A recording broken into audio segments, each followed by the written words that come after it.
Hello, welcome back. In this webcast, I'm going to be building on the theory I talked about in the first one of what contemplative education is and what it brings to education and to society by helping us get more grounded, to get our feet on the floor and say, okay, but what does it really look like? What's happening? How much is happening? What's helping? What's hindering? So this one, I hope, is a great deal more solid and practical and will help you really see what it all means. So to briefly recap what contemplative education is, basically putting the person and their lived experience at the heart of education to help them to be more mindful and present about what they're learning, what's happening inside them, about their connections with other people and with the world around them. So that is the heart of contemplative education. So you might want to say, is this actually happening in education? And I would say realistically, more than you might think, but not as much as you might like. It's still, I guess, something of a fairly fringe activity. The main home of it at the moment is in the United States, where it's thriving, but even there, the traditional model of education really still holds sway.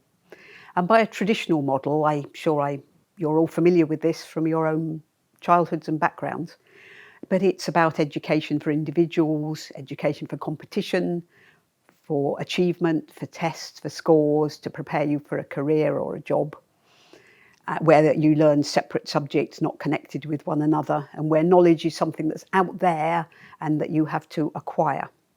Now, this is a very different view, I think, of what education is about, the one that we're trying to develop.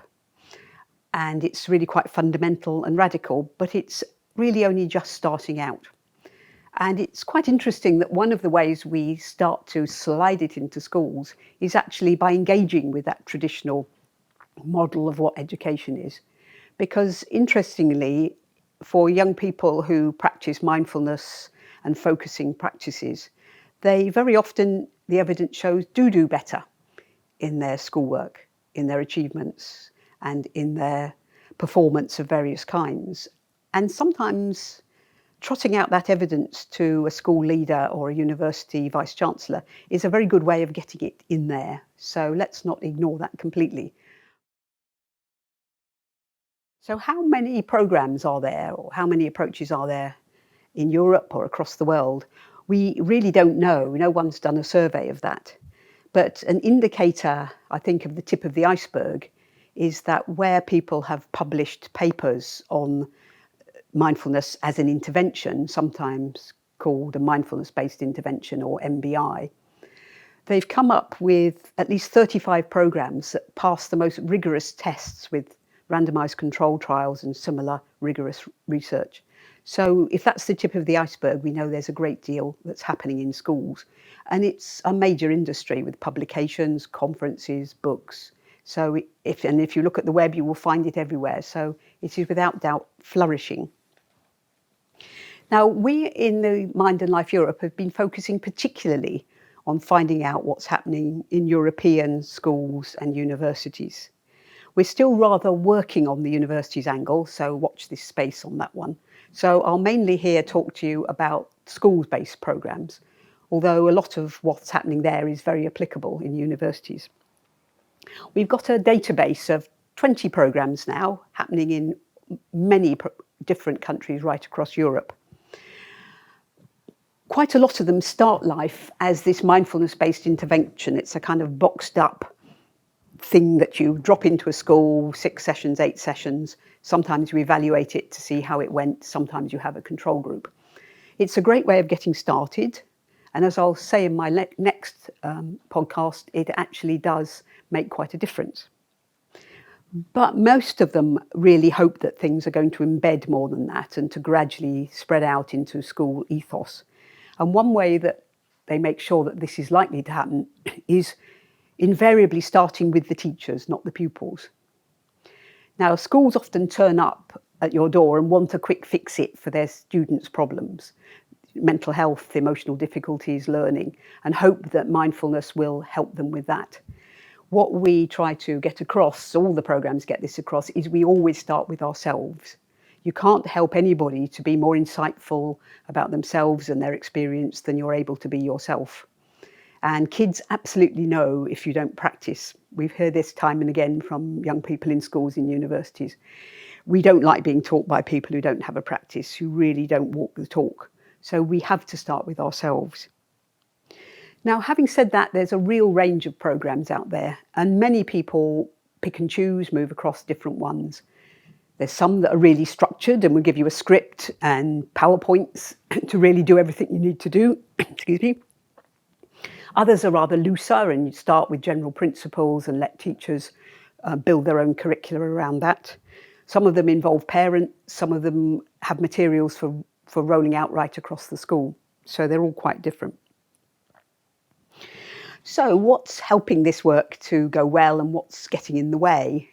Well, we know a bit about that in Europe because we did a survey a couple of years ago among those developing programs and asked them those questions.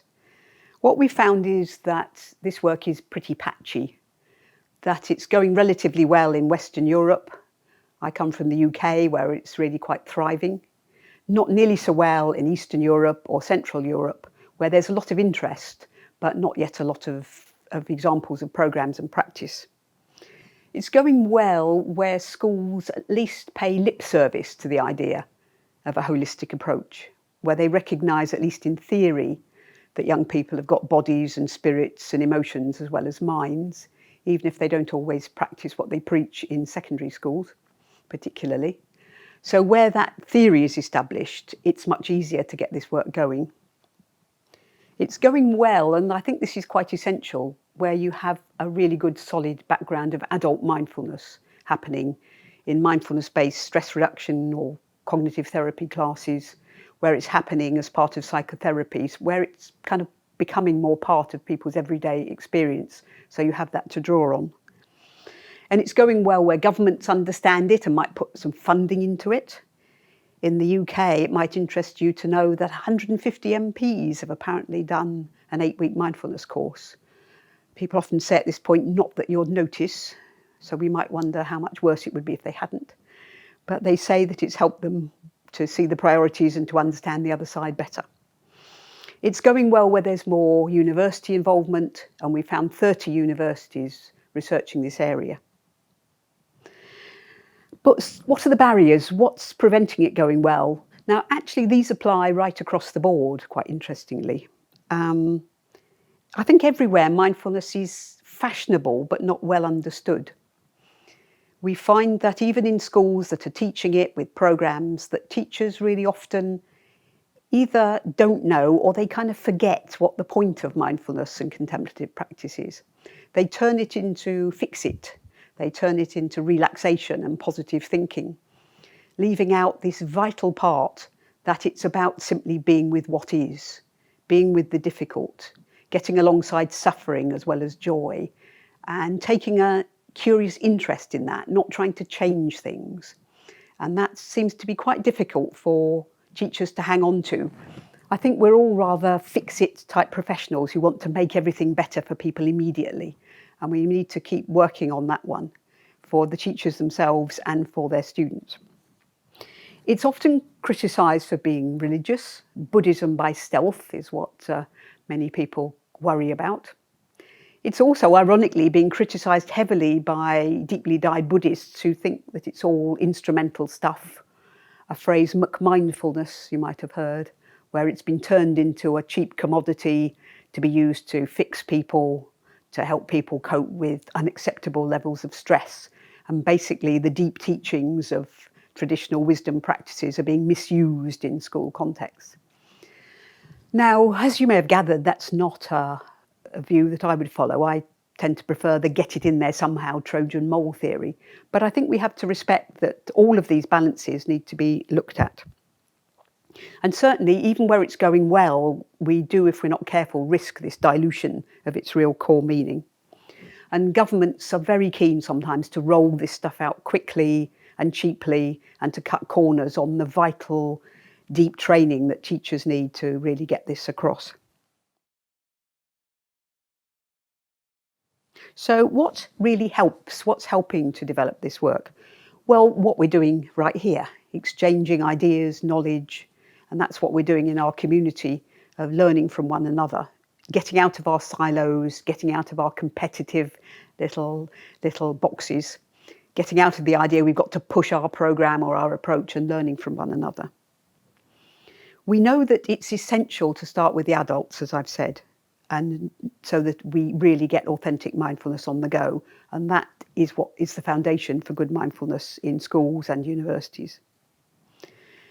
We know it's based on relationships. It really doesn't do to just wheel a mindfulness teacher into a school or university, drop them in, get them to do it like some kind of toolkit and then leave again. It's got to be based on real authentic relationships, because young people absolutely have got major bullshit detectors on the go, and they know if you're not practicing what you preach, and if you don't care about them, and if you don't understand them. So we do need to really watch that one.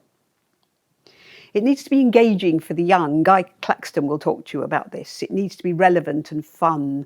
The kind of practices that work with committed adults who've gone on a mindfulness course really won't work with lively youngsters who haven't signed up for this and who are conscripts, as they're sometimes called. So we need to make sure that it's fun, it's relevant, it's exciting.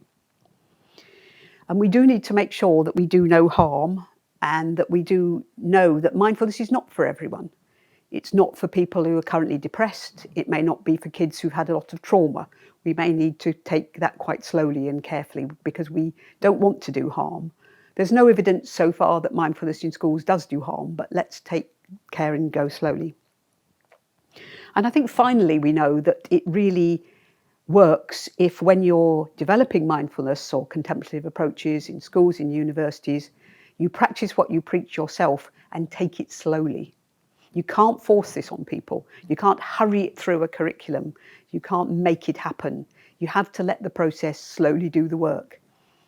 And if you take it slowly, and if you take people with you, then it really starts to embed and to transform situations. But we just need patience and to let the process take its own time. Okay, so in summary at the end, what might you take away from this?